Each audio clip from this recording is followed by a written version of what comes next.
Oi, sétimo ano, vamos começar os resumos mais práticos aí do nosso primeiro bimestre, ok? Então, mundo, primeiro módulo de vocês, mundo, população do mundo e do Brasil. Então, vamos entender a população. Em primeiro lugar, a população ela é diversificada. Diversificada do ponto de vista das características físicas e culturais, né? No mundo, a gente tem uma população diversificada. No Brasil, que é um país miscigenado, né? Multicultural e miscigenado, a gente tem essa grande diversidade de brasileiros. Distribuição da população no mundo, ela é desigual. Então, a população ela não está distribuída igualmente no mundo, até porque sozinho, únicos dois países asiáticos, que é a Ásia e a China, concentram um grande número da população, né? Então, 3 bilhões de habitantes estão concentradas só em 2 países. Então, olha lá, a Ásia, um único continente, tem mais de 50% da população mundial. Então, a Ásia, esse dado aqui, gente, é de 2018, então ele não está atualizado para o último censo demográfico, que já batemos 8 bilhões de habitantes no mundo, né?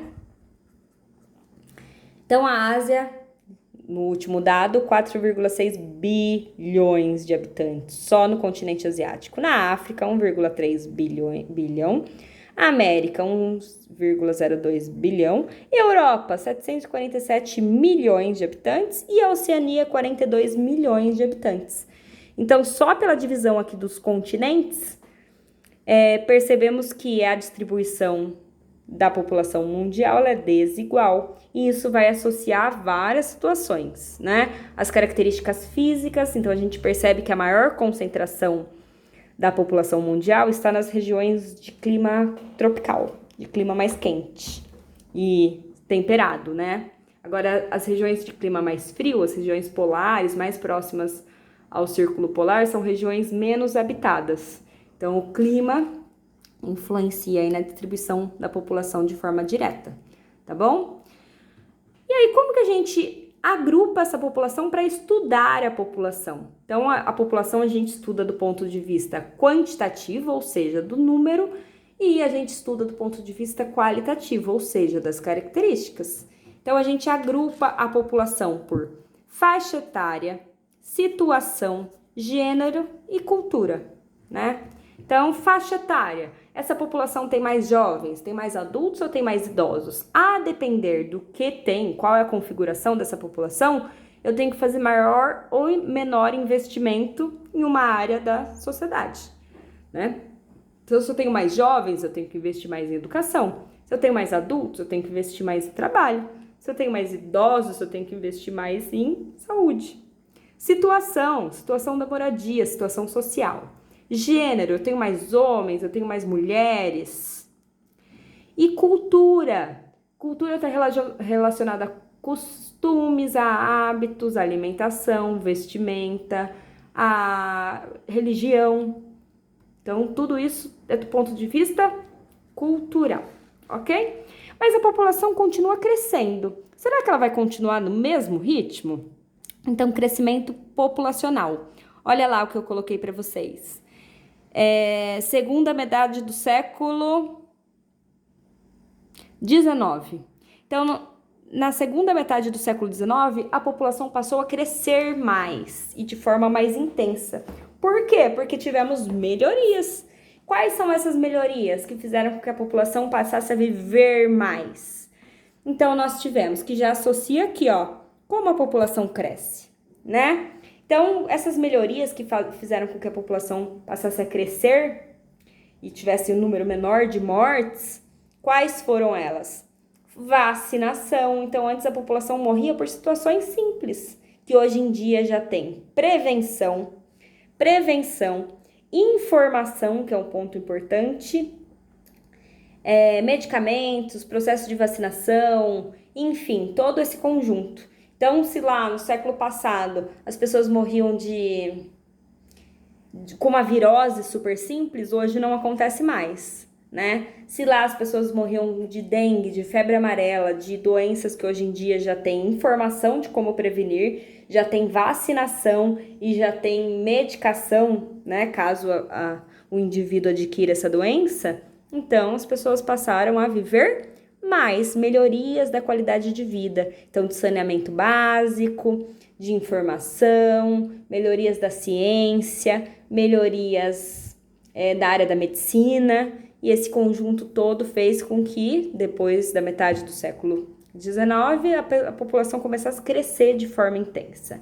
Então vamos lá. E como que a população cresce, gente? A população cresce, o número de pessoas cresce. Então eu vou ter aqui uma maior expectativa de vida, ou seja, as pessoas passam a viver mais por conta disso que eu acabei de repetir, né? De avanço da medicina, avanço da ciência, informação, qualidade de vida. Então, as pessoas passam a viver mais. As pessoas passam a morrer menos por esses mesmos motivos, né? Avanço de todo esse conjunto aí.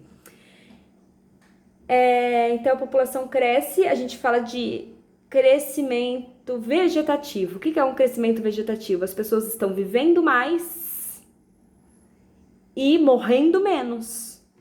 Consequentemente, a população está aumentando, ok? Então, a expectativa de vida no mundo, ela está aumentando, aumentou no último século, por vários motivos. E qual é a tendência? Aqui, tá errado, ó. Tendência. Qual é a tendência mundial? A tendência mundial atual, nós já vimos no módulo aí que vocês trabalham, população do mundo e do Brasil, que a tendência mundial é uma queda do número de filhos, não é?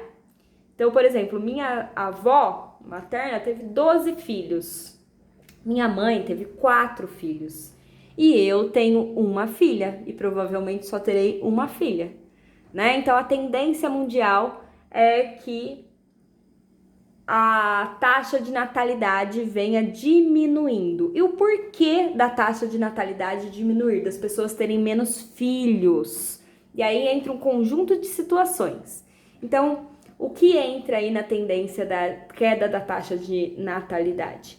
Entra planejamento familiar, entra o modo de vida que agora é basicamente nas cidades e, consequentemente, um custo de vida alto. Entra o papel social da mulher, né? Que a mulher está no mercado de trabalho e cada vez mais no mercado de trabalho. Se o papel social da mulher há 50 anos atrás era ficar em casa cuidando dos filhos, né? Enquanto a figura masculina era de sair trabalhar, então as famílias eram maiores, né? E hoje em dia as famílias são menores, cada vez menores. E isso a gente vê por continentes também. Então, o continente europeu, a gente fala que é um continente velho. Velho do ponto de vista, né, de histórico e velho do ponto de vista da população. Então, existem países europeus onde a população está tendo um crescimento vegetativo negativo. E isso existe? Existe. Ou seja, as pessoas não estão tendo filhos. E isso, a longo prazo, para a economia, é um problemão, né? O que aconteceu na China. A China, um período da sua história, ela colocou a política do filho único, né? Então, as famílias só poderiam ter um filho lá, né? Se tivesse a mais, o que aconteceria? Mataria o filho? Não, não funciona assim, gente. Era, tipo, cobrado mais impostos, enfim, já por uma condição social precária, isso passava a ser um problemão, né? Então, a política do filho único é incentivar as famílias a ter só um único filho, né? Não ter mais, porque a população estava crescendo de forma muito intensa. Aí, depois de alguns anos, perceberam que com a transição demográfica, isso passou a ser um problema. Então, essa política do filho único não funcionou. Então, precisava que as pessoas continuassem tendo filhos para manter a economia do país, né? Então, os países europeus, muitos países, eles incentivam a população a ter filhos, porque não está tendo. Então, a longo prazo, né, num período de 20 anos aí que acontece a transição demográfica, a transição da idade, da média da idade da faixa etária da população, isso é um problema gigante, certo? Então, é isso em relação a essas características gerais. No primeiro bimestre inteiro, nós vamos falar sobre vai repetir esses termos aqui, ok? Então, fica mais fácil aí pra gente dar sequência. Então, é isso. Esse foi curtinho, rapidíssimo. E até o próximo. Tchau!